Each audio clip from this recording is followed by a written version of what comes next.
Hello, so ito yung reading natin for the sign of Earth sign, Taurus, Virgo, Capricorn. Ako po si Madam P. Let's start your reading. Para sa mga gustong magpa-personal reading, doon na lang po sa aming Facebook page, Madam P. Yan yung aming Facebook page.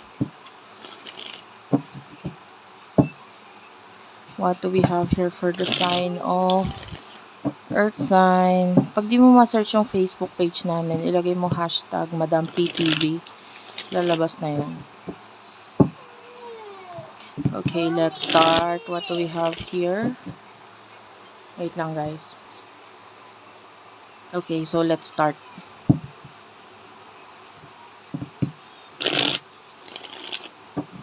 What do we have here for the sign of Earth sign, Taurus, Virgo, Capricorn? Main energy. Okay, so yung iba sa inyo, pwedeng nakakaranas ka ng mga problems ngayon financially, 5 of Pentacles.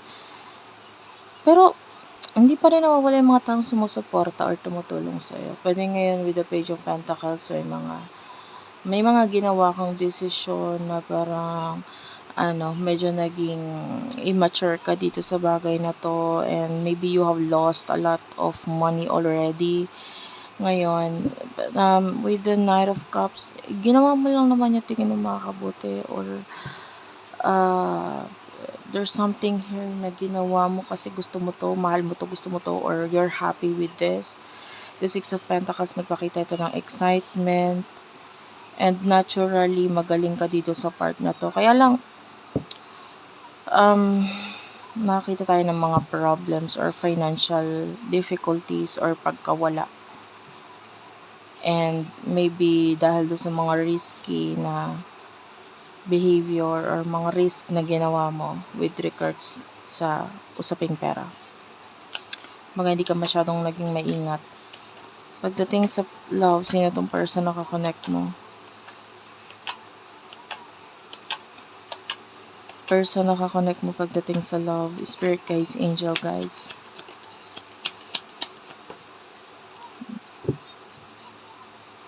Six of Swords. Hindi ko to kukunin, guys. Masyadong marami lumabas dito. What's with the Six of Swords? Three of Pentacles. Bottom of the deck is the Page of Swords. King of Swords. Three of Pentacles.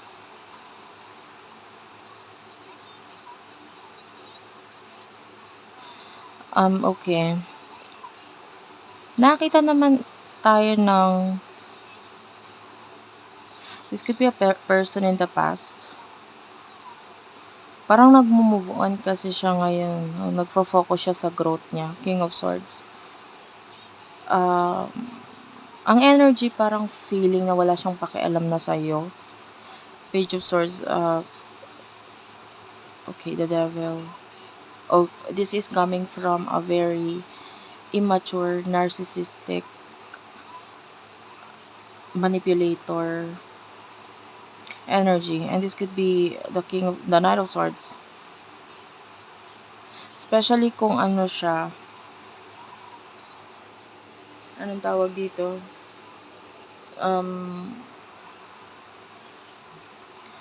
Kung bad guy, ay, ano ba tawag doon? Babae man or lalaki, QIA plus ha. Pero yung outfit niya or maybe yung attire niya or yung looks niya is parang dirty looking kind of energy. Kung halimbawa, kung lalaki siya, nagpapahaba siya ng buhok or balbas or what. Especially that energy. So, ang energy niya is immature, manipulator, narcissist. Alam niya kung paano gagamitin yung words niya para mapaikot ka, particularly. Emotions. Ano yung mga emotions niyo sa isa't isa?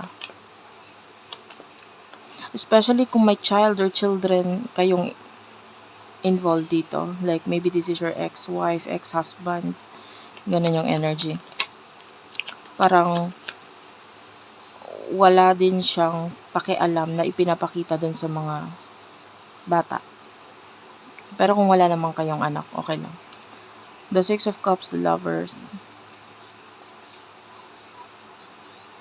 You're still thinking about the past.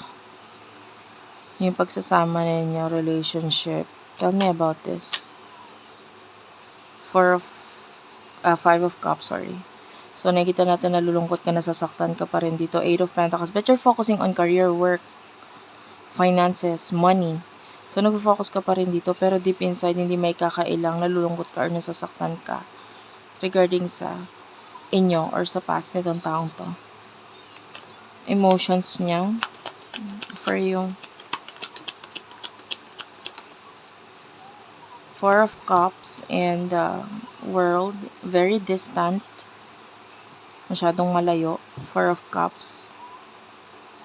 Andun yung attractive ka pa rin para sa kanya. But with the Four of Cups, kahit anong i-offer mo or what, parang hindi kasi siya makapag-desisyon. Hindi siya marunong mag-desisyon. So, yun yung defense mechanism niya. Lumayo, umiwas. Kahit anong sabihin mo, like kahit mag-offer ka ng something para sa kanya, I don't care about your offer.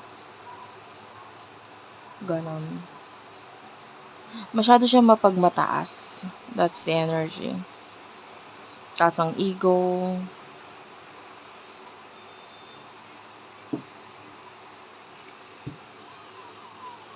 So, tell me about the future sa inyong dalawa na person na to. For Earth sign, Taurus, Virgo, Capricorn. Eight of Cups is here. This is, okay, of course, the Eight of Cups, the Ten of Wands, and the Magician. Medyo madadagdagan or marami kang obligasyon, which is nangyari na nga ngayon sa iyan. Especially nga doon sa mga may anak. Ten of Wands is showing to me as inaako mo lahat, kinukuha mo lahat, and wala kang choice.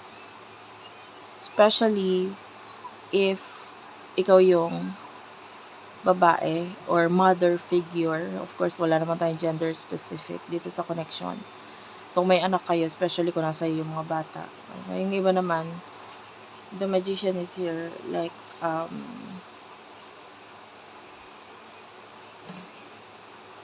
the Magician is literal na magikero eh. Iba yung pinapakita mo sa kung ano yung totoo. So, it feels like you are burden or bigat na sa mga obligasyon, sa mga nangyayari, but still finifeel mo or pinapakita mo, hindi kaya ko to, okay lang ako. The Eight of Cups, it feels like tinatry mong i-balance yung buhay mo, sarili mo. Seven of Cups. There's other opportunities, pero I don't know if you're open dito. It could be other connection, other relationships in the future for you. In the future for you. You over the Two of Swords, Gemini, Libra, Aquarius. The Chariot is this major arcana. Queen of Pentacles.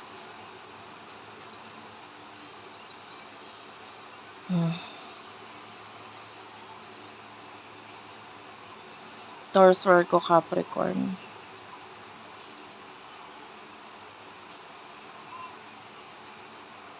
I want to clarify this. What's with the Chariot and Queen of Pentacles?